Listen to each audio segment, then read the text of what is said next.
Assalamualaikum warahmatullahi wabarakatuh. Saudara-saudaraku semua, sedulur-sedulurku semua dimanapun kita berada, dukung terus channel saya di Jagat Raya, Banyolan Logika dalam Realita Kehidupan. Sekali ini saya akan membawakan judul Ayo Bangunlah dari Tidur Mimpi Indah Kita. Saudara-saudaraku dimanapun kita berada, baik di seluruh penjuru pelosok Nusantara dan di penjuru bumi ini. Lor, terkadang kita ini mempunyai ambisi sebagai seorang yang ingin dianggap berprestasi di negara kita ini. Memang betul, Lor, itu memang wajib generasi muda sebagai masyarakat Indonesia ikut bahu-membahu membangun keberlangsungan hidup negara Republik Indonesia sehingga menjadi contoh di dunia yang lebih luas lagi, atau katakan di seluruh belahan bumi. Cuman kadang-kadang, Lur, kenapa yang tampil itu tadi yang sekolahnya tinggi, detailnya banyak, kalau sudah di posisi masing-masing kadang-kadang lupa diri. Karena apa? Kita kehilangan etika karena tertutupnya nurani. Lor, sebenarnya pendidikan itu ya memang paling penting, Lor, untuk membangun kestabilan, untuk memajukan Indonesia. Baik kita memberi contoh yang baik kepada rakyat, menyarankan rakyat supaya berjiwa intelektual. Tapi kebanyakan dari kita ini, Lor, keblinger. Hanya sekian persen saja yang tidak keblinger, berarti nuraninya terbuka. Sebab apa? Belum tentu orang yang ilmunya tinggi, sekolahnya tinggi, kajinya tinggi, tapi pas tepat sasaran apabila kita dibutuhkan orang lain. Kenapa?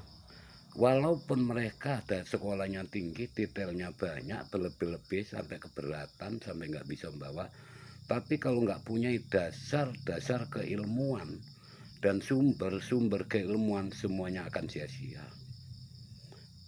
Sedulurku, sekolah itu penting, tapi yang lebih penting kita hidup ini mempunyai dasar dan sumber keilmuan. Jadi mau jadi apa, menuntut ilmu apapun, kita tetap bisa berguna bagi masyarakat. Sebagai atasan bisa memayungi, sebagai pemimpin bisa menjamin kemakmuran dan kelanggengan masyarakat yang dipimpinnya.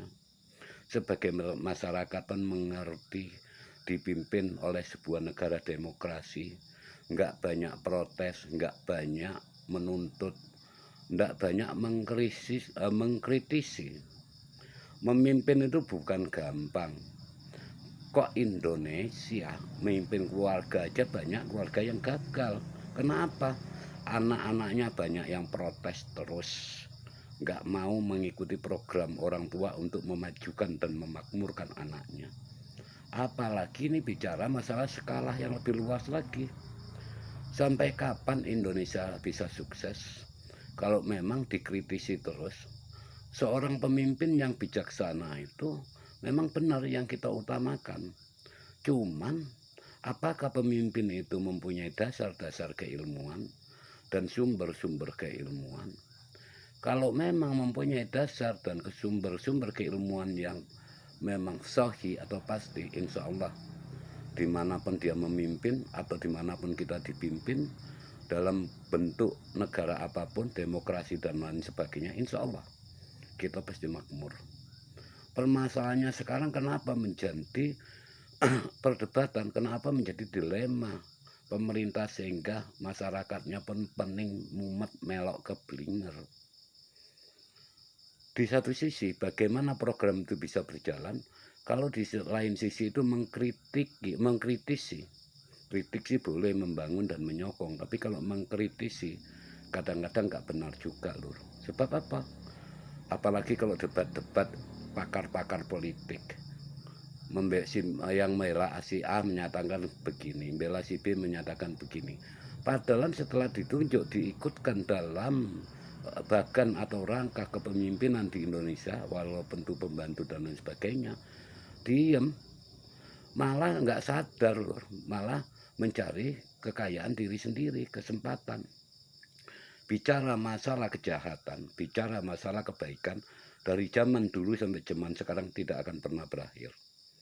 Tapi bisa mengurangi dampak-dampak sangat besar sekali apabila seorang pemimpin atau siapapun, baik kita semua, mempunyai dasar dan sumber keilmuan yang baik. Lor, Brunei Darussalam itu kecil negaranya, kaya. Kenapa makmur? Karena rakyatnya manut, pemimpinnya amanah, arif dan bijaksana.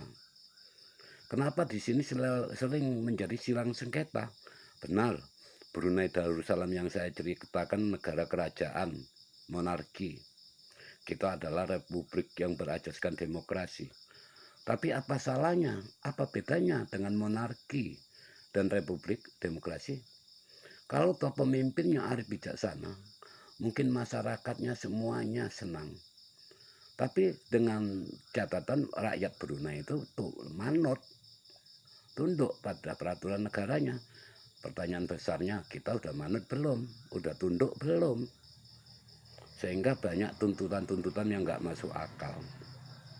Pemerintahan di segala bidang itu benar, tapi membutuhkan waktu. Sektor-sektor itu perlu dibangun itu benar, tapi membutuhkan waktu. Coba lor, pakailah sumber dan keilmuan kita, dasar-dasar keilmuan kita yang baik, walaupun kita cuma jadi masyarakat, tapi kita bisa menyukseskan juga dengan menyokong pembangunan-pembangunan. Perbedaan hidup itu adalah seni kehidupan. Adat yang beragam itu merupakan khasana budaya juga seni kehidupan. Mari kita lor, bersama-sama menyadari, kembalilah kepada diri, kembalilah kepada nurani kita, agar kita mengerti apa itu sih dasar-dasar keilmuan, apa sih sumber-sumber keilmuan. Hanya demikian lor yang bisa saya ungkapkan untuk motivasi. Semoga-moga mendapat hikmah dalam renungan kita. Wabillahi taufik wal hidayah. Assalamualaikum warahmatullahi wabarakatuh.